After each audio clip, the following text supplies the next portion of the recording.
Ladies and gentlemen, the President of the United States and Mrs. Reagan, His Excellency, the President of the Arab Republic of Egypt and Mrs. Mubarak.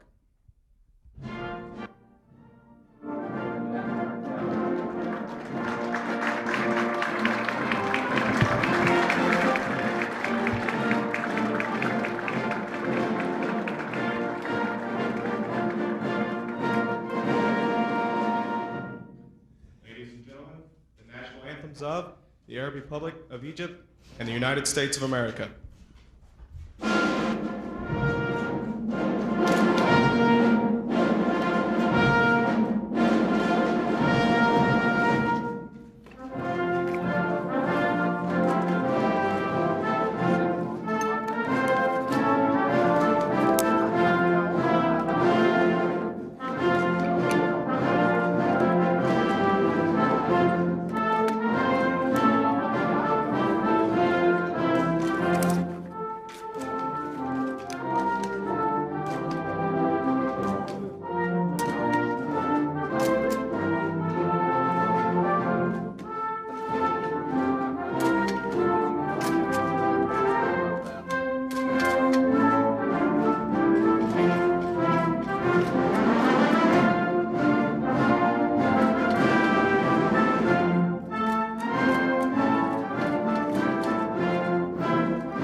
Mr. President, Mrs. Mubarak, welcome good friends to Washington, to the White House. It's one of my more pleasant responsibilities as president.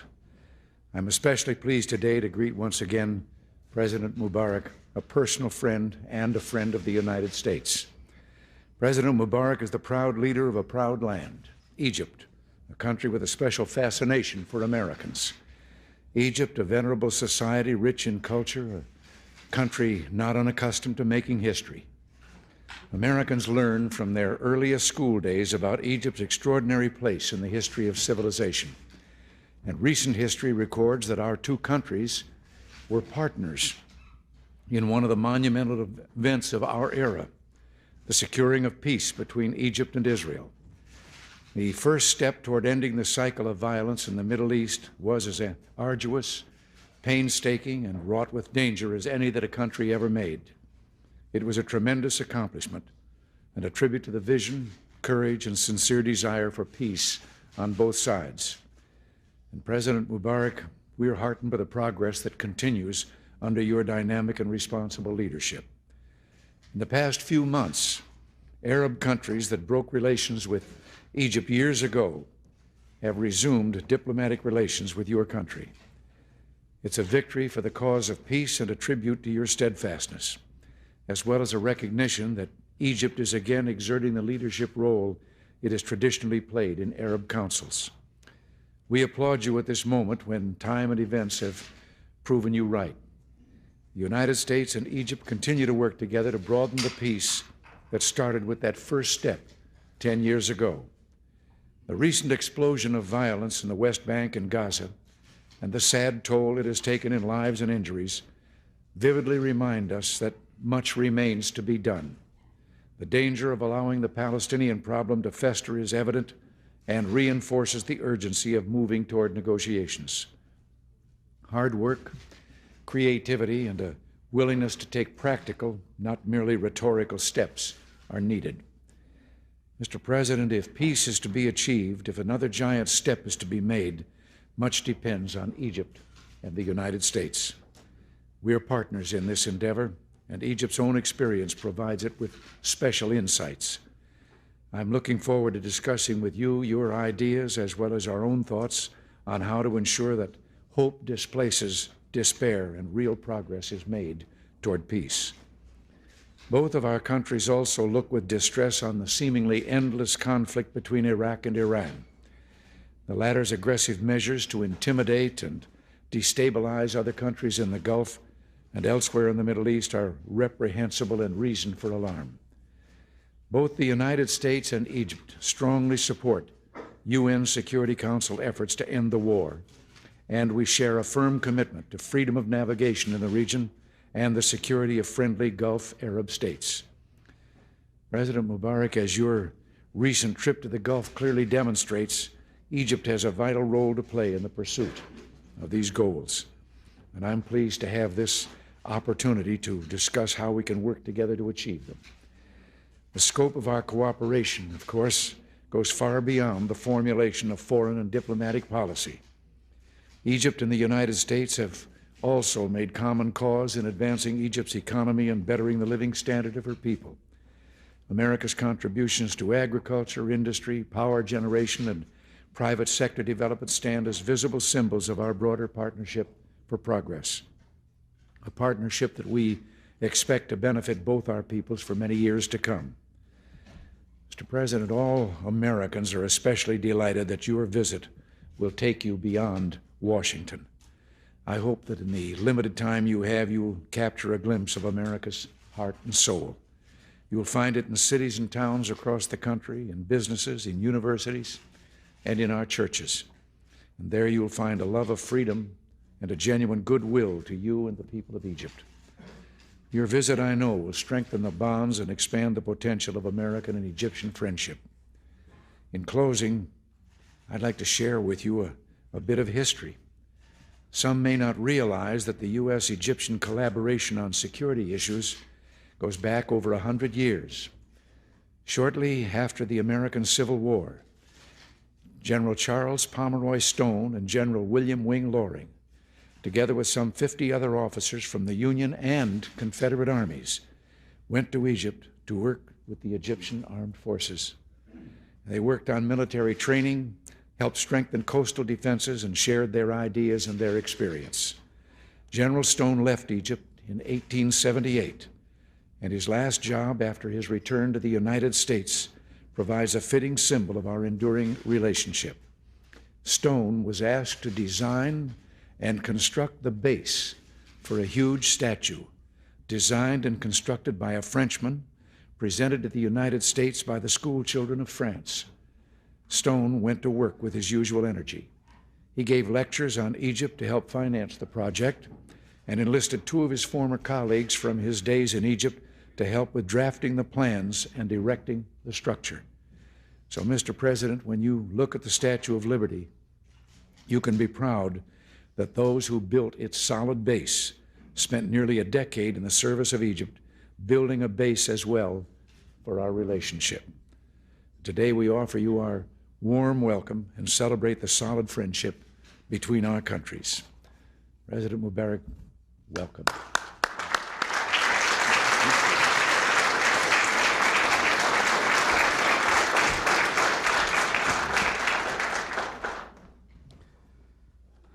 President Reagan, Mrs. Reagan, dear friends, once again, we meet in your glorious capital in order to strengthen the bonds of friendship and understanding between our peoples. The Egyptian people are sending you and each and every American warm greetings and heartiest wishes for success and fulfillment. They value the United States as a friend and a partner in the search for peace and progress. This friendship is a lasting one, for it is based on mutual respect and a profound conviction that all nations, regardless of origin and degree, share a common interest in the preservation of peace and maintenance of security.